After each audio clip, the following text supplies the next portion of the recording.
My girlfriend said, I donated your sperm without telling you. My friend couldn't afford a clinic. Congrats, you're a biodad. I responded calmly, that's illegal. Then I called a lawyer, filed charges, and contacted the friend with a cease and desist. When child services got involved and started investigating everyone involved, I, 31 male, was sitting on the couch last Tuesday when Madison, 29, came home looking weirdly excited. We'd been together for almost 2 years, living together for 6 months. She worked in HR, I'm a software developer. Normal couple stuff. She dropped her purse and sat down next to me with this huge smile. So I have some news. You know how Felicity's been struggling with wanting to have a baby but can't afford the fertility clinic prices? Felicity was her best friend from college. I'd met her maybe 5 times. Single, worked as a receptionist at some dental office, wanted to be a mom but didn't want to wait for a partner. Fair enough, her life. Yeah? I said, not sure where this was going. Well, I helped her out. Remember those samples you gave at the urologist last year when you were worried about that infection? My blood went cold. What about them? She was still smiling, like she'd done something amazing. I work in medical billing, so I have access to the lab system. I convinced the technician I knew to let me have one of your frozen samples, told her it was for us, for our future family planning. Then I gave it to Felicity. She did an at-home insemination last month, and it worked. She's pregnant. Congrats, you're going to be a biodad. I stared at her. My brain couldn't process what I was hearing. You? What? I helped Felicity get pregnant, with your sperm. She couldn't afford the $15,000 for a clinic and donor sperm, so I figured since we're probably going to have kids together anyway, why not help her out? You've always said you wanted to help people. The room was spinning. Madison, that's my biological material. You can't just give that away. That's illegal. She rolled her eyes. Oh, don't be dramatic. It's just some cells. You aren't using it, and now Felicity gets to be a mom. Isn't that beautiful? No, I said, my voice way calmer than I felt. That's reproductive theft and fraud, and probably half a dozen other crimes. Crimes? She laughed. You're being ridiculous. It's a favor between friends. Nobody got hurt. I stood up, pulled out my phone, started recording. Madison, I need you to explain again, on camera, exactly what you did. Why are you recording me? Because what you just admitted to is multiple felonies, and I need documentation. Her face changed, first confusion, then anger. Are you serious right now? I did something nice. I helped my best friend become a mother. You should be honored. Honored that you stole my genetic material and used it without my consent? That you committed fraud to access medical records and samples? That you potentially made me legally responsible for a child I never agreed to father? You're overreacting. No, I'm calling a lawyer, right now. I walked into the bedroom and shut the door.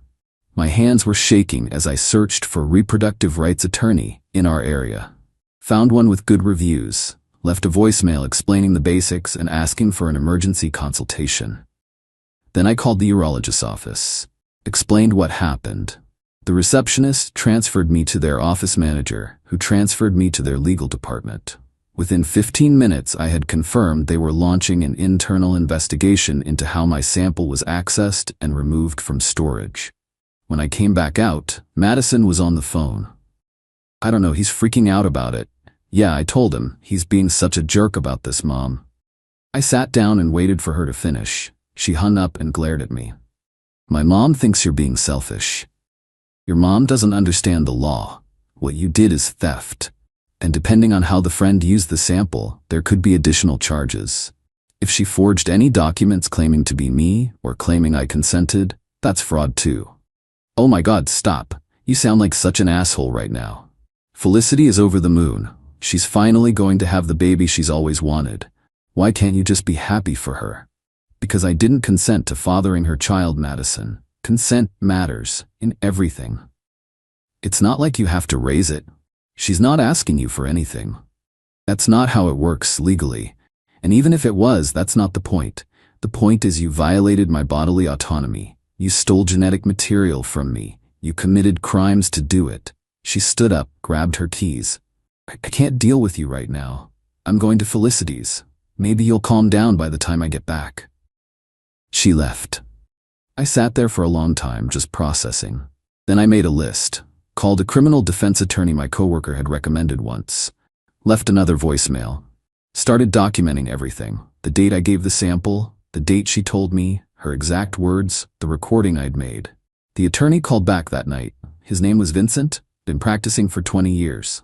I explained everything. Holy hell, he said. Okay, first thing tomorrow, you need to file a police report. This is reproductive coercion, theft, fraud, probably HIPAA violations on the medical facility's part. Second, we need to get ahead of any potential paternity claims. Third, you need to decide if you want to pursue civil damages. What are we looking at here? For her? Criminal charges that could mean jail time. For you, you need protection from any future claims on that child. The fact that she's already born or will be born doesn't make this legal. You had no knowledge, no consent. We can establish that from the start. And my girlfriend? Ex-girlfriend, I'd recommend. She committed serious crimes, and she doesn't seem to understand that. Update 1. Filed the police report Wednesday morning. The detective's face, when I explained what happened, was something else. He said they'd seen reproductive coercion cases before. Women stealing condoms, men sabotaging birth control, but never quite like this. The medical facility angle makes this bigger, he said. That's federal stuff, potentially.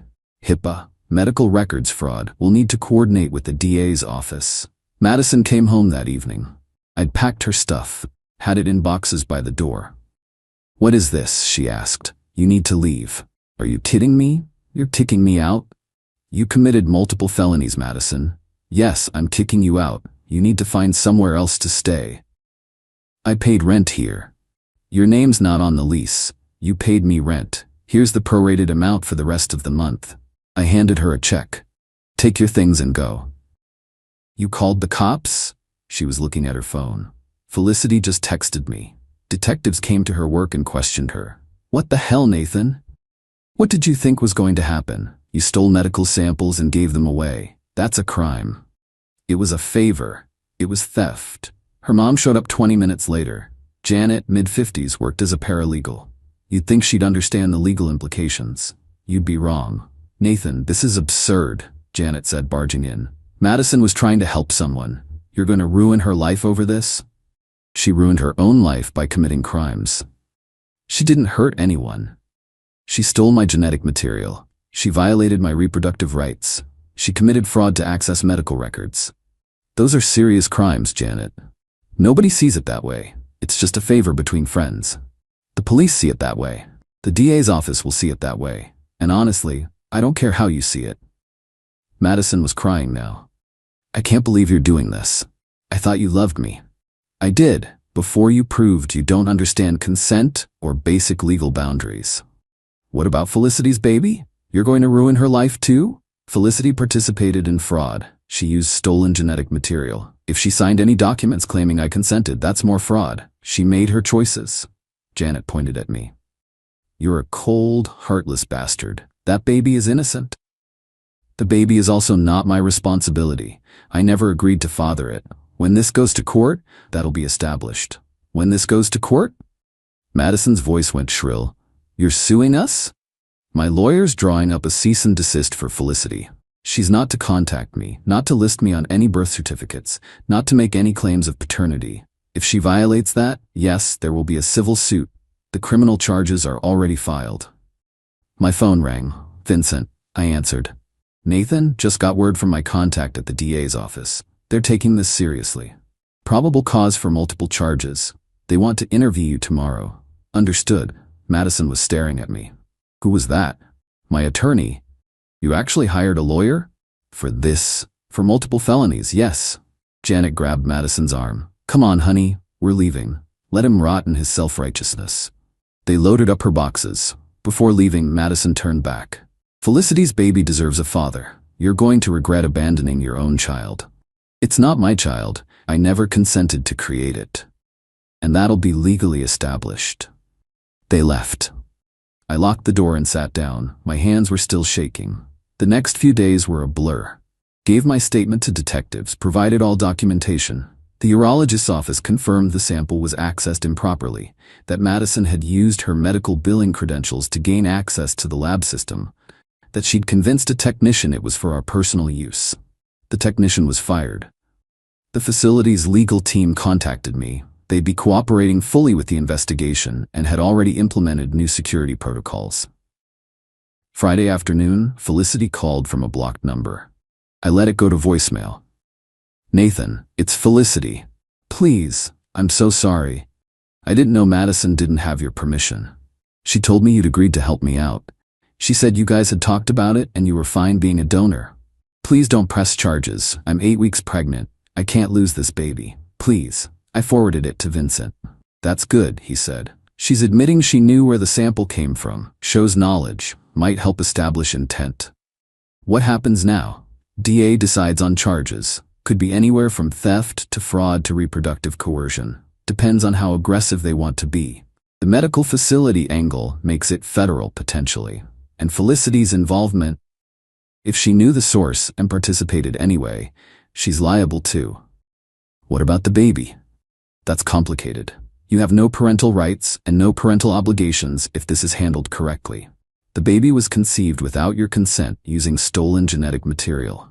Courts have handled similar cases before. You're not legally the father. And if Felicity tries to claim I am, then we go to court and establish the facts. You have documentation, recordings, police reports. You'll be fine. Update 2. The DA filed charges 2 weeks later. Madison, felony theft, fraud, computer crimes, accessing medical records, HIPAA violations. Felicity, conspiracy to commit fraud, receiving stolen property. Madison's lawyer sent a letter saying the charges were excessive and vindictive, and that I was weaponizing the legal system against a woman who was just trying to help a friend. Vincent's response letter was beautiful.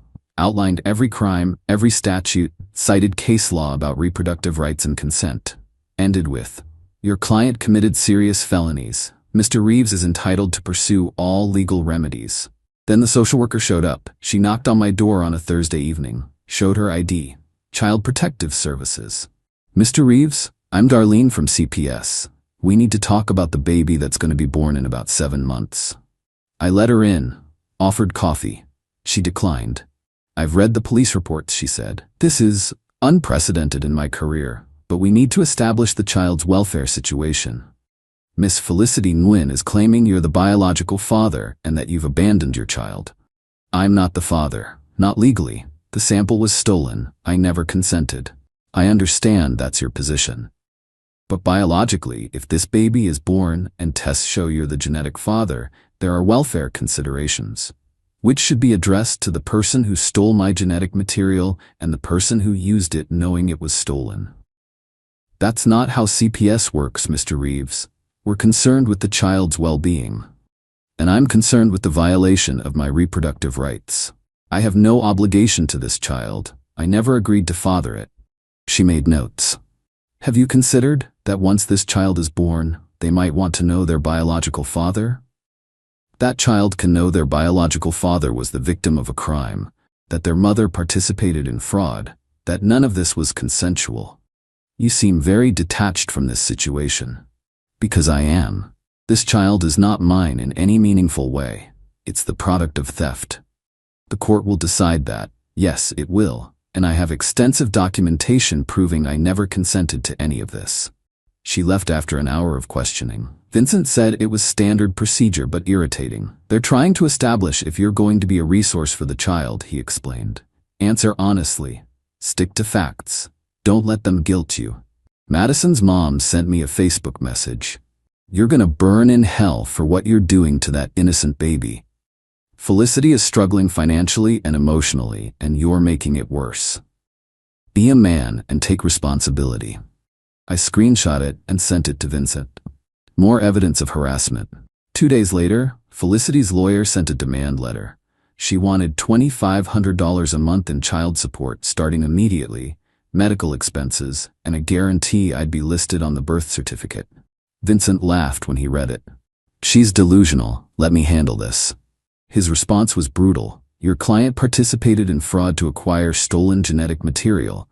She has no legal claim to anything from Mr. Reeves. Any further harassment will result in additional civil action. Your client should be more concerned with the criminal charges she's facing. Then Madison showed up at my work.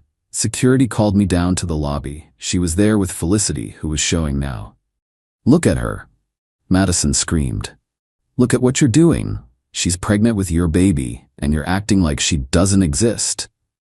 "You need to leave," I said calmly. "You're both under orders not to contact me." "That baby needs a father," Felicity was crying. "I can't do this alone. I can't afford this alone. You should have thought about that before you participated in fraud." "I didn't know. Madison said you agreed." "That's your problem. You believed a thief." Security escorted them out, filed another police report for violating the no-contact order. Vincent said it would help our case. The preliminary hearing was set for 6 weeks out. Vincent explained it would be a long process. Criminal trials take time. Civil issues would be separate.